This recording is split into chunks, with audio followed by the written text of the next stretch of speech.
Merry Christmas, everybody. This is Tara from Tara's Tarot and My Artsy Mind.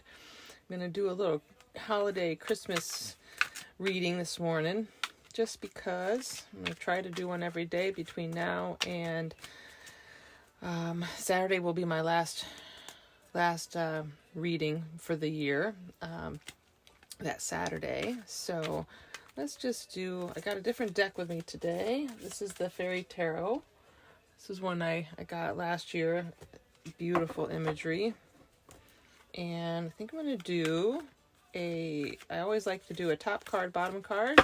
Something that we need to release. Something that we need to hang on to. Something to embrace and something to release. So I'm going to take the top card. Oh, and the bottom card. Excellent. Interesting. All right, so we have got 12, or the Awakening, which is the equivalent of the Hanged Man. So it says, change the way you're looking at the situation. Embrace your uniqueness, a temporary pause in the action.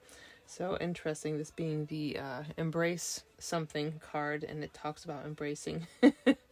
So let's see, number 2, the second card, 2 of Spring, is a bright future manifested through hard work and creativity, partnering with others who share your dreams.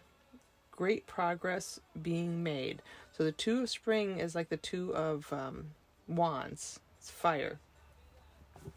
Let me grab the little book, because again, another new deck, and I do like seeing what the artist and the writer have in mind for it. So Spring, let's see. Give me 1 second while I look these up, and then I'll read what they say too. Okay, here we go. Spring. Yes, 2 of Wands is what it's equivalent to. And let's see what it says. It says that, so this is what we need to let go of. So if there's anybody out there listening and this resonates with you, I would love to hear from you in the comments. Oops, sorry if I'm shaking. I'm in the bus this morning. Let's see, 2 of Springs. And it shows 2 male fairies working together to move this little boat. Very nice. So you're off to a wonderful start. It's as if you have the whole world in your hands. Choices about the short-term future now appear, and the most important thing to remember is that it's safe to take chances. If you had every possible resource at your disposal, what brave new steps would you take? Evaluate the situation and then move forward quickly. Many more opportunities are on the way. The possibility of forming a partnership with others may present itself. This can be a wonderful way to move mutual dreams forward as you encourage each other to continue to follow your passions. Just make sure that you're truly on the same page with anyone you are considering pairing up with. Our 2 fairies have worked together to build a beautiful boat that is nearly finished. All they need to do is install the purple butterfly sails, and their journey to magical Avalon will be successfully underway. So it does have an additional meaning of the card. It says a bright future, joint creative endeavors, success through hard work, great progress being made, relationships and friendships. All right. So with this card actually being in the what do we need to let go of for the end of this year from 2025, what do we need to let go of before we move into 2026? And with this card, I mean, this whole deck is always a bright and shiny deck, so I do enjoy the challenge that brings up when I do this kind of a reading with it. And I am feeling like this one is definitely letting go of the control. You may have a partnership or a creative endeavor, and you need to let go of the outcome. Sometimes I know for myself, I hold on to those expectations of how it's supposed to happen, where it's going to end up. I'm looking at the end of the journey instead of the actual journey itself.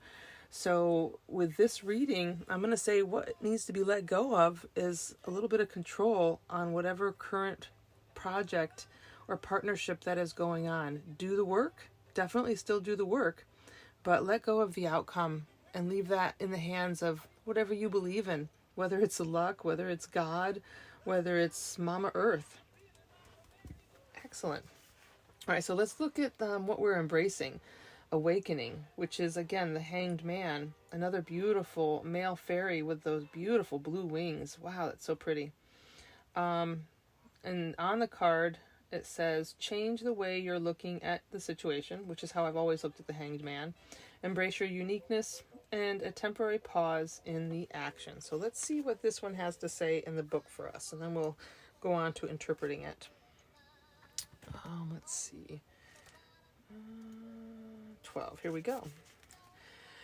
It's time for a change in perspective. Seeing your challenges in an entirely different way can help you find a new lease on life or end a stagnant situation. Ask God, the angels, and the fairies to give you signs that will help you perceive things in a whole other light. This card can also show up to remind you how wonderful, eclectic, and magical you are.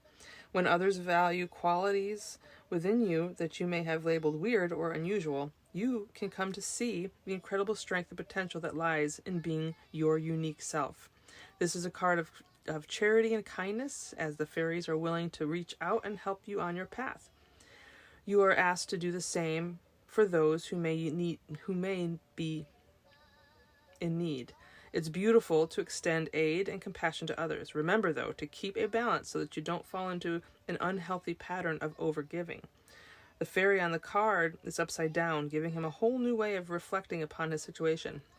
The traditional yin-yang symbol rests at his feet as he searches for just the right balance in his life. So the additional meaning of this card is a new point of view, seeing beyond what's obvious, hidden action behind an apparent standstill. Nice. Exploring your past lifetimes, giving so that others can give. So this card being in the what do I embrace from this past year and carry forward into the new year, definitely keeping an open mind and always looking at things from other perspectives. So awakening and opening up your mind. I've always believed in having a curious mind instead of letting things bring me down. I would like to share with you, this is very telling for me. I started this little journey of mine in the bus, about 3 weeks ago now, and the first day, within 10 minutes, I'm hitting the road. I'm so excited because I'm finally doing it. I mean, there's tears streaming down my face. I'm like, I'm finally doing it. Super exciting. 4 hours later, the bus overheats. I end up in Harrisburg, Pennsylvania, and I don't know what's going to happen. And I embraced this different perspective. I looked at it instead of, like, oh no, what's going to happen? This is going to cost money. This is going to slow my trip down. I might have to turn around and go home. I looked at it as, I planned for this. I planned for it. I made, I put money aside for things like this. And I made the plans I needed to make just in case I had to stay. What turned out was, and the next morning I found a mechanic who got my bus in, got it fixed, and had me on my way within 4 hours. It was amazing. And it's been a great trip ever since. And not once did I feel discouraged, beat down. It's because I kept an open mind. I kept looking at the different ways that this situation has got me thinking. So for me, it was proof that I got this. Despite anything, I got this. So I looked at it as a positive. It was just the little nudge I needed from my universe to tell me that, I can handle whatever comes my way. So I kept going, and yeah, I'm in Florida today. I will be flying back to New York for some medical reasons, but I'll be back. And I'm super excited about what this new year is going to bring for us. So again, if anybody feels that awakening is resonating with them as far as what to embrace from this past year and to take forward into the new year, or the Two of Spring or the Two of Wands, and what they need to let go of and bring into the new year as far as letting go. So we're going to let go of expectations, but keep an open mind and different perspectives. Be curious, my friends. Be curious. Merry Christmas to you all, and have a great day. See you tomorrow.